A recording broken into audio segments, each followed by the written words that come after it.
Hello everyone, welcome back to the channel. My name is BeanTurtle, and today I've got for you guys a little video on air realistic keybinds. I apologize if I sound a little different. I am a little sick at the moment. Now, I got a couple of comments asking about what keybinds I use to efficiently use my planes. Specifically, I would assume that means stuff such as dealing with the radar, stuff dealing with various munitions, missiles, etc. So I just wanted to make a short-ish video talking about all the keybinds I use. Some of my keybinds I am sure are not the best. To preface this, I am a mouse and keyboard player. I have never played Controller War Thunder in my life. If you do use mouse and keyboard, these are the keys that I use. The first thing that I want y'all to change are actually some just basic settings, not actually controls quite yet. So first of all, autopilot for gunner and bomb sight modes. That means that when you press the U key and hold the U key so you can actually watch your munitions, it'll suddenly change your plane's direction, whatever it is, to parallel with the horizon, which means that it'll randomly change the trajectory of your plane, which sometimes can throw off a radar missile or two. So I just set this to no. It just makes it also to where if you're using a bomber and you're using your gunners, that it doesn't actually re-level the plane, which can throw off your aim and stop you from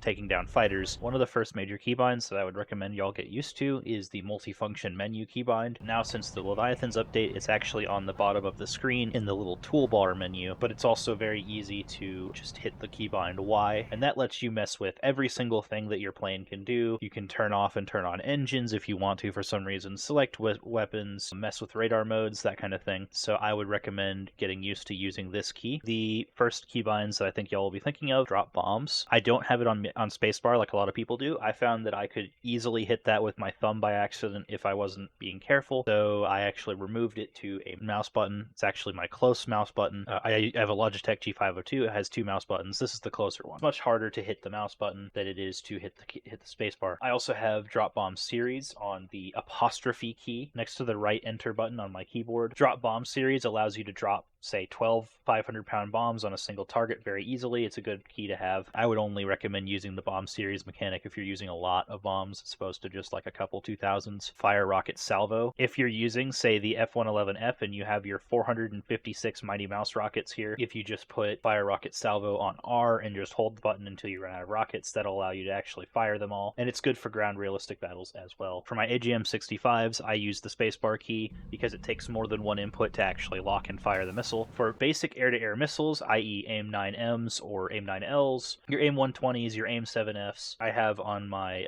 tilde key, which is in the top left right under the escape key. It's a key that's pretty easy to hit while not being in the way. If it was like my Q key, I could accidentally launch on my teammates perhaps while I'm flying around. It's press once to arm, then press again to fire. So even if you do accidentally hit that key, there's still a low chance that you're going to accidentally kill a teammate. Guided bombs I set to the same as my basic drop bombs because I usually don't carry them together, but if you do, I would use the select weapons mechanic so you can drop them independently. Additional fuel tanks. This is your drop tanks and various things that give you extra fuel. I have that on number pad 4. Not everyone has a number pad. If you don't, then find a key that works for you that's out of the way so you don't accidentally waste your extra fuel. The select weapons mechanic I mentioned earlier, if you press 3, which is what I have it set to, click 3 until you get to the weapon you wish to use. It'll only use that weapon. Say you have multiple different types of air-to-air missiles such as AIM-120s or AIM-9Ms, or R60s versus R24s. If you want to switch between those, you click that key so it actually fires the missile you want to fire, not the missile that it wants to fire, which is the next one in order. When you want to exit that mode, sometimes you want to. I have that on the 0 key, which is also way out of the way. Flares and chaff, you can hit that to fire countermeasures.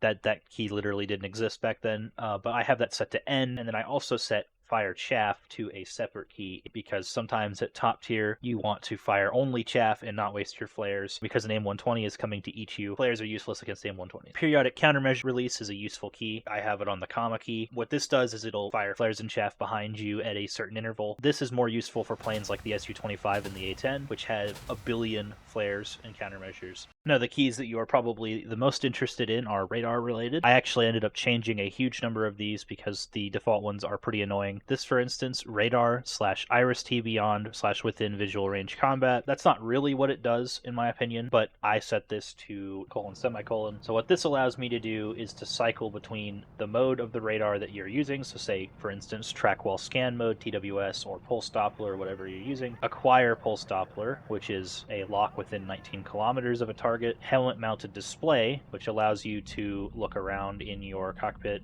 and also out of your cockpit, and then you hit it again to just switch back to the mode that you were using at first. You can do this on any vehicle that has multiple radar modes. I also changed my radar lock from Alt plus F, which I still use, by the way. Alt plus F is a good keybind that I use sometimes, but I also changed it to right click. So right click is a very convenient keybind that I would recommend you replace, especially with the helmet mounted display, because you can just look at the target and lock it like that.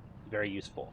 Now, not all planes have helmet-mounted displays, but a lot of top-tier planes do. Another thing I would recommend that you unbind is tracking camera enemy. This will actually follow enemy planes on your screen, but it can be kind of disorienting, but it gets in the way of using right-click to use your radar. Another key for top-tier specifically, select radar/IRST target to lock. By default, it's T plus Alt. I don't use that key at all. I set it to number pad 1 on my keyboard. This allows you to actually select which target you wish to fire at between the two, so as every time I click it, it'll switch to the other target based on the radar. If you do it too quickly, though, the radar dish will actually miss targets or potentially lose lock on targets that you were looking at prior, so keep that in mind. Say for AIM-120s, you want to fire one here, I want to fire another one on this guy, boom. And so now you've got more than one target being fired on. Also, recently after the update, your radar will not always be in the right place for whatever reason. It doesn't reset to the center. So I actually have reset radar direction to bore sight to my right enter key. What that does is that will take the track wall scan. So see how it's off to the side here.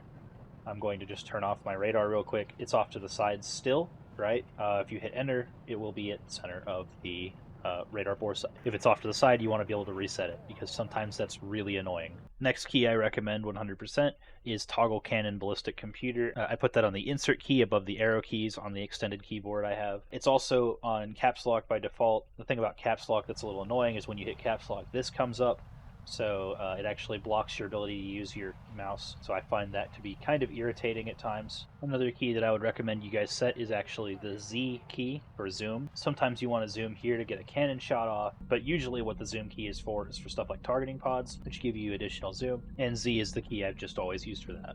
And some keys you should be aware of. Toggle flaps key is the F key that allows you to bring down your combat flaps, and then when you're landing also you could click it again to bring down your landing and other things. Actually, I use the brackets keys to raise and lower my flaps as well, more deterministically. I don't like the computer telling me, or the computer controlling my flaps. Sometimes I want to have additional drag on my plane in turn fights and that kind of thing, so you could just sit here and click them to where you want. And then toggle air brake is H, that allows you to kind of slow down a lot in air with your air brake if your plane has an air brake. A lot of dive bombers like the Stuka have them. Every top tier jet has air brakes, etc. Toggle gear is G.